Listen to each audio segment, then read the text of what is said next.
Olá coelhos, como estão? Um vídeo atrasado para saber mais sobre a DC como seus 85 anos.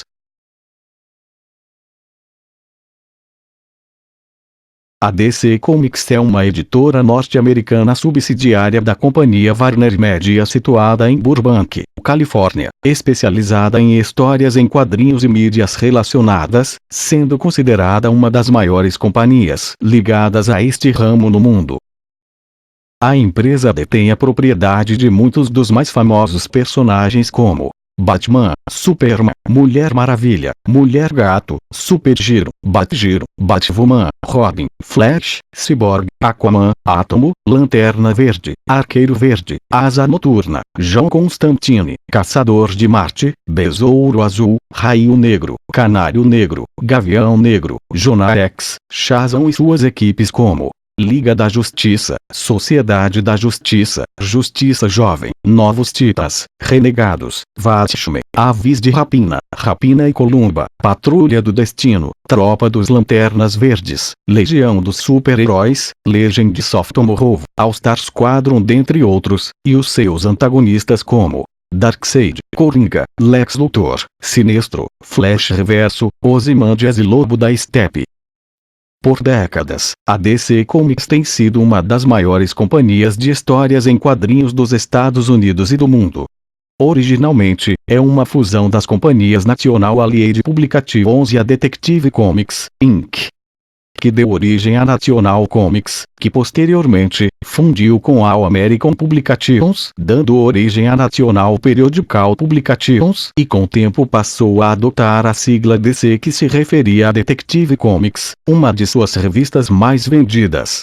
Com a falência de outras marcas, adquiriu os direitos dos personagens de Quality Comics, Favset Comics, Charlton Comics e Wildstorm, além de propriedades de estúdios criados por meio de parceria com o Milestone Comics. Também é dona das propriedades da Eke Comics.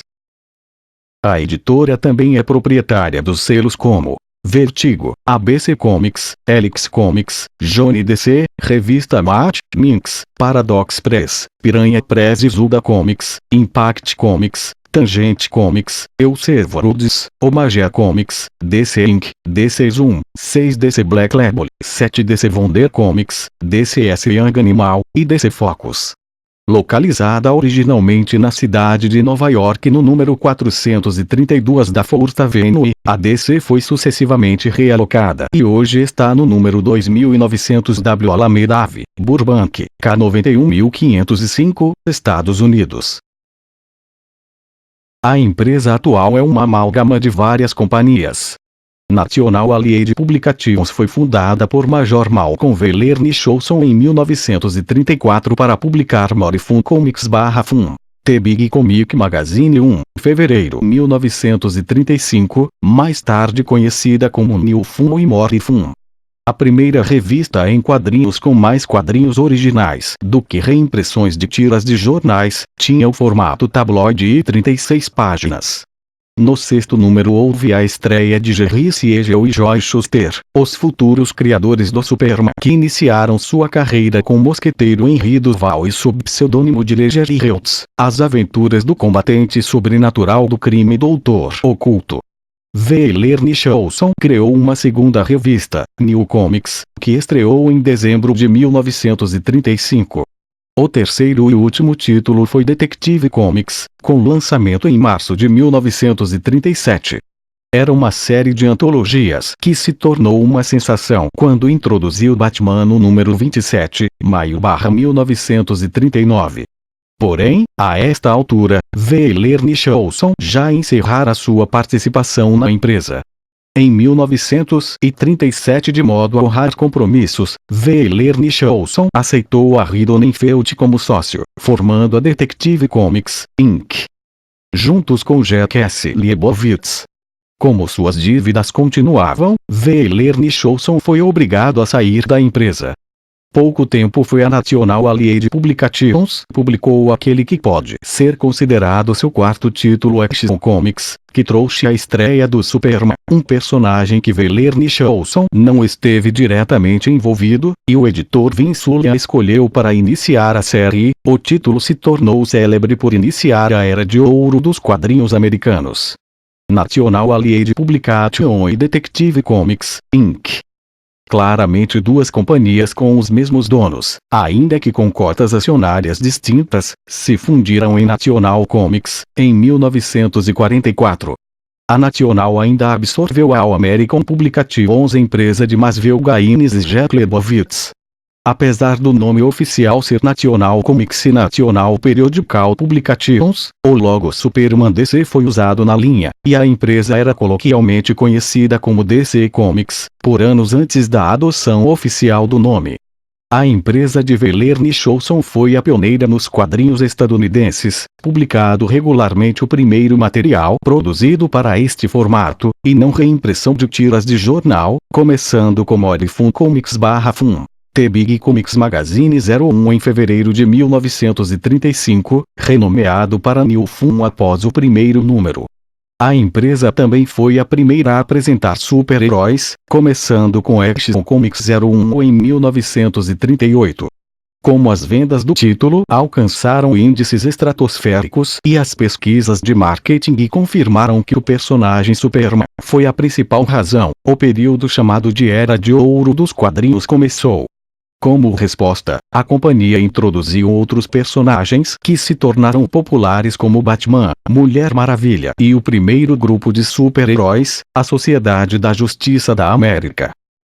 A empresa iniciou processos agressivos contra imitador por violações de copyright por outras companhias como Wonderman, criação de Will Eisner, da Fox Comics, que de acordo com o testemunho da corte era uma cópia do Superman. Isto foi estendido a Fawcett Comics por seu personagem Capitão Marvel, atualmente conhecido como Shazam, que durante um tempo foi o personagem mais bem vendido. Isto iniciou uma batalha judicial que terminou em 1955, quando a Fawcett desistiu e deixou de publicar os personagens, cedendo os seus personagens para a DC Comics, que ironicamente retomou o personagem em 1973. Apesar da retomada de 1973, da retomada de 1987 e ainda em nova tentativa em 1995, com a série The Power of Shazam, Capitão Marvel jamais voltaria a ter a mesma popularidade. Houve ainda outra disputa jurídica envolvendo o nome Capitão Marvel. Durante o período 1955-1973, quando o personagem original não foi publicado, a Marvel Comics registrou os direitos de Capitão Marvel e atualmente a DC Comics só pode usar o nome Shazam nas capas, ainda que internamente continue a usar Capitão Marvel. Era de meio da década de 1950, o diretor editorial Irving Donenfeld e o publisher Lebowitz trabalharam com o editor Julius Schwartz em uma edição única do Flash, parte da série de testes de personagens chamada Showcase. Em vez de reviver o velho personagem, Schwartz pediu que os escritores Gardner Fox e Robert Kanigher e os artistas Carmine Infantino e Joy Kubert criassem um novo velocista, atualizando e modernizando a identidade civil do Flash, seu uniforme e sua origem, agora com um toque de ficção científica. A popularidade do Flash reformulado provou que era possível fazer o mesmo com o Lanterna Verde e muitos outros personagens, iniciando ali aquilo que os fãs de quadrinhos chamam de a Era de Prata dos quadrinhos. O tom da Era de Prata era modificar as origens, em geral místicas, dos personagens da Era de Ouro, para algo mais plausível dentro dos conceitos vigentes. Uma grande mudança pode ser vista em Lanterna Verde, que originalmente tinha uma lanterna mística e agora era membro de uma polícia intergaláctica, ainda que seus poderes fossem basicamente os mesmos. 14 Os personagens da National continuaram a crescer, em especial sob a batuta do editor do títulos do Superman, Mort Weisinger, que introduziu personagens como Supermoça, Bizarro e Brainiac. As séries do Batman tiveram um afastamento dos artistas iniciais, e sob a batuta do editor Jack Schiff, introduziu os poucos famosos Batwoman, Batgirl e Batmirim numa tentativa de modernizar as séries com elementos de ficção científica. Felizmente, o sucessor de Schiff, Schwartz, junto com o artista Carmine Infantino, promoveu uma revitalização do Homem-Morcego, que ficou conhecida como New Look, dando ênfase ao personagem como detetive. Ao mesmo tempo, Kaniger, editor da Mulher Maravilha, introduziu com sucesso a família da personagem, tendo aventuras em um contexto mitológico. Com o lançamento da série de televisão Batman na ABC, American Broadcasting Company, houve um significativo aumento de vendas, além de popularidade dos personagens em outras mídias. Em 1967, Carmine Infantino, artista de Batman, tornou-se diretor editorial, e com o crescimento da popularidade da rival Marvel Comics, ameaçando o topo de número 1 da indústria, ele trouxe para a companhia talentos como Steve Ditko, Homem-Aranha, e novatos promissores como Neal Adams, X-Men. Ele também substituiu alguns editores por artistas-editores como Kubert Dick Giordano. Os novos editores recrutaram jovens novos criadores num esforço para capturar as vendas e permitir atrair as crianças, e a permanência delas enquanto adolescentes e estudantes. Alguns novos talentos como Dennis O'Neil, que trabalhou em Green Lantern /Green Arrow, Lanterna Verde /Arqueiro Verde, e Batman, trouxe luzes à indústria. 15 Apesar disto, o período é caracterizado por uma praga de séries de curta duração, que começam fortes e fraquejam rápido. Em 1967, National Periodical Publications foi comprada pela Kinney National Company, 16 que comprou a Warner Bros. Seven Arts em 1969. A Kinney National desmembrou seus ativos de não entretenimento em 1972, como National Kinney Corporation, e mudou seu nome para Warner Communications Inc. Genetica, conhecida a editor de revistas para crianças, substituiu Infantino em janeiro de 1976. A DC teve uma dramática experiência na competição com a Marvel Comics, num evento que ficou conhecido como Implosão DC, que resultou no cancelamento de vários novos títulos, entre eles Firestorm T. Shangman, chamado no Brasil de um mutante, conforme revista própria lançada pela Ebal. Procurando novas maneiras de conquistar mercado, o novo administrador da Publisher Khan, o vice-presidente Paul Levitz e o editor Dick Giordano coordenaram uma quantidade grande de talentos instáveis. Por fim, seguindo o exemplo da Atlas/Seaboard Comics e algumas companhias independentes como Eclipse Comics, a DC começou a oferecer royalties e parcerias. A DC, nesta período, emulou uma tradição iniciada na TV, e trouxe o conceito de minisséries, que converteu em séries limitadas, que permitiu flexibilidade para narrar histórias.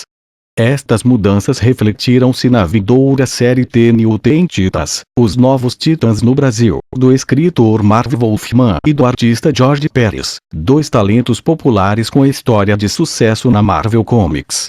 Este título de supergrupo teve uma similaridade superficial com a série The Uncanny X-Men, mostrando que parte das vendas vem da estabilidade de boas equipes criativas. A dupla de criadores ainda foi capaz de tomar a vantagem da minissérie a seu favor, criando um título chamado Tales of the New Teen Titans, para narrar a origem de personagens recém-surgidos na série. Esta revitalização iniciou um grandioso projeto que modificou a linha completa da DC Comics, na série Crisis on Infinite Earths, Crise nas Infinitas Terras, no Brasil, que deu uma rara oportunidade de descartar a bagagem de 50 anos de histórias dos personagens DC e revisar os maiores personagens da empresa. Ao mesmo tempo, o escritor britânico Alan Moore revigorou uma série de terror menor, conhecida como Swamp Thing/Saga of the Swamp Thing, Monstro do Pântano, no Brasil, e teve seu trabalho aclamado, criando um espaço equivalente à invasão de músicos de seu país. Este movimento é chamado Invasão Britânica. Vários escritores britânicos, incluindo Neil Gaiman e Grant Morrison, iniciaram colaboração com a empresa.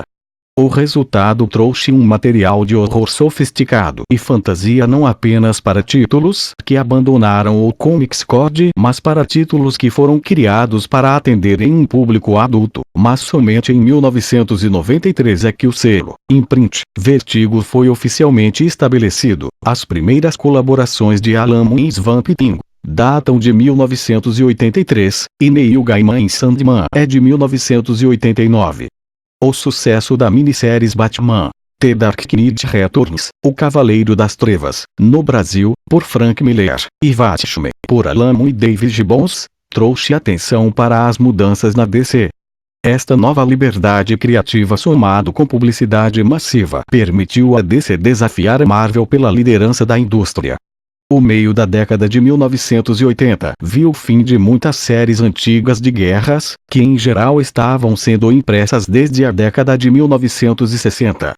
Estes títulos, alguns com mais de 100 números, incluem SGT, Rock, G Combat, The Unknown Soldier, e Veir de Vitalis. Em 1989, a DC começou a publicar sua DC Archive Editions, que encadernava antigas e raras revistas em formato de capa dura, papel melhor e recolorização. A indústria de quadrinhos experimental teve um breve boom no início da década, graças à combinação de especulação dos quadrinhos como colecionáveis e muitas histórias que ganharam a atenção do mainstream. Histórias longas, como a morte do Superman, onde Superman é morto, e a queda do morcego, onde Batman é aleijado, resultam em grandes alterações nas vendas, mas o aumento foi temporário, e logo a indústria retornou para baixas vendas.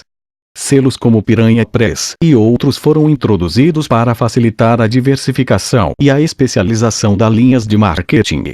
Elas introduziram o uso de cláusulas que incluíram os direitos para os autores e licenciaram material de outras companhias.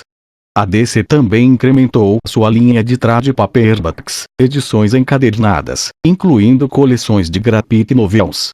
DC fez um acordo com Milestone Media, que criou uma linha de quadrinhos que apresentou diferenças culturais e raciais dos super-heróis padrões, através de linha Milestone, que cessou a publicação após um curto período, restante apenas a popular personagem Static Shock, que tem uma série de animação.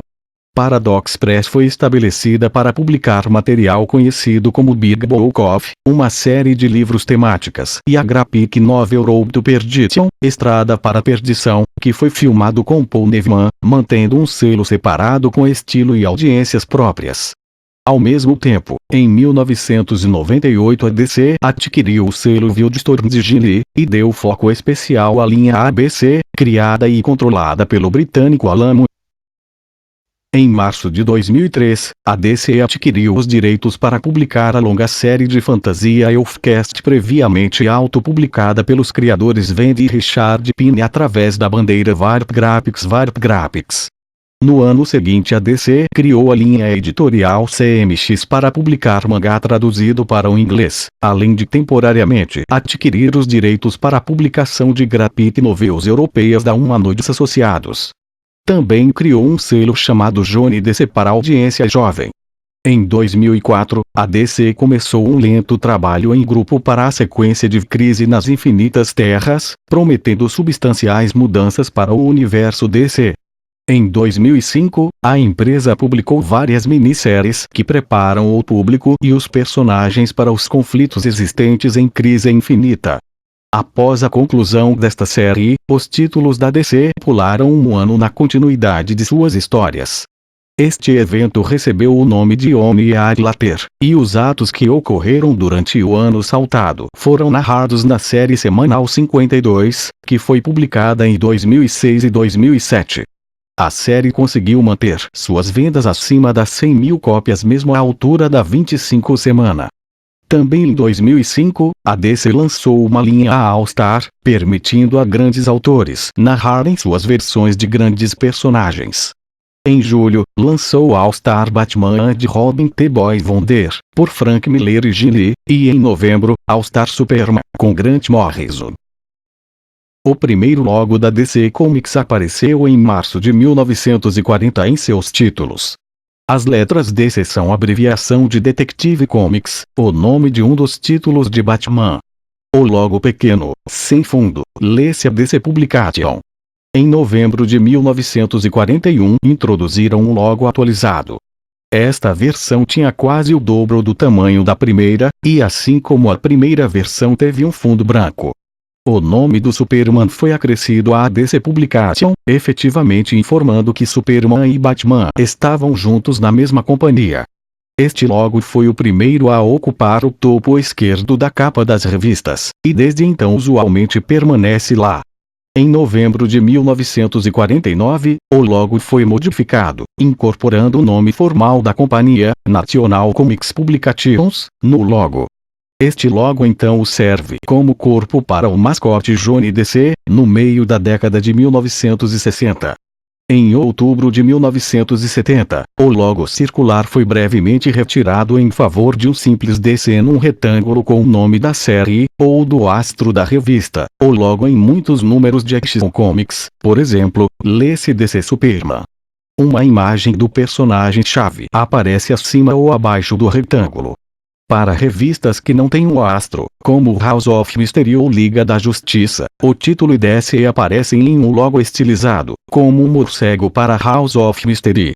Este uso de personagens como logo ajudou a estabelecer como marcas registradas, e foi similar ao uso contemporâneo da Marvel de seus personagens como parte de suas capas.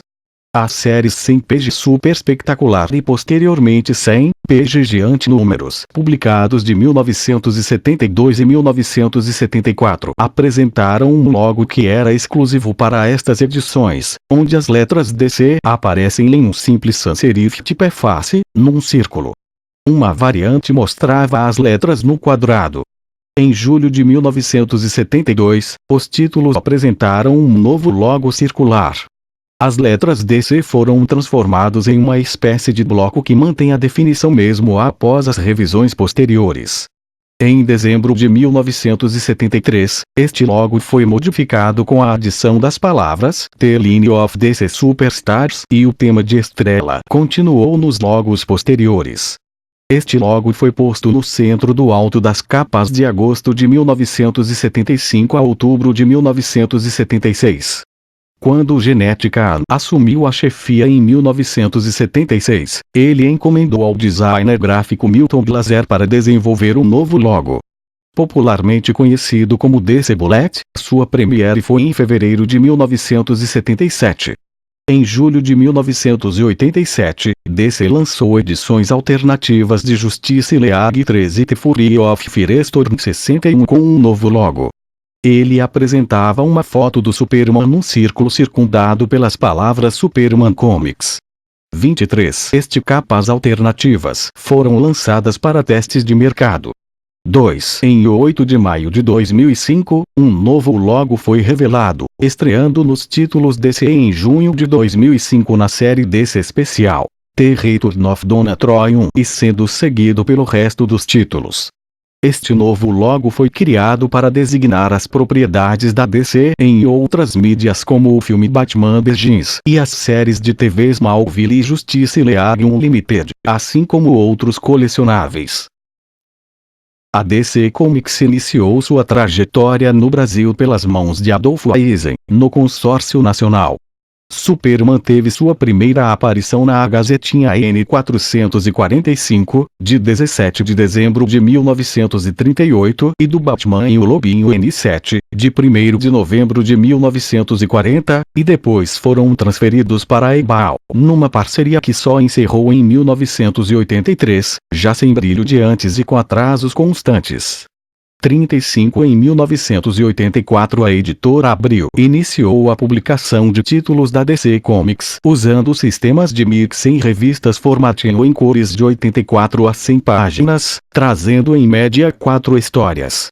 36 No final de 2002, a DC Comics passou a ser publicada pela Panini Comics no Brasil, em revistas mix com 100 páginas, em cores e formato americano 17x 26 cm, geralmente com 4 histórias. Esse foi o vídeo sobre a DC, espero que gostem.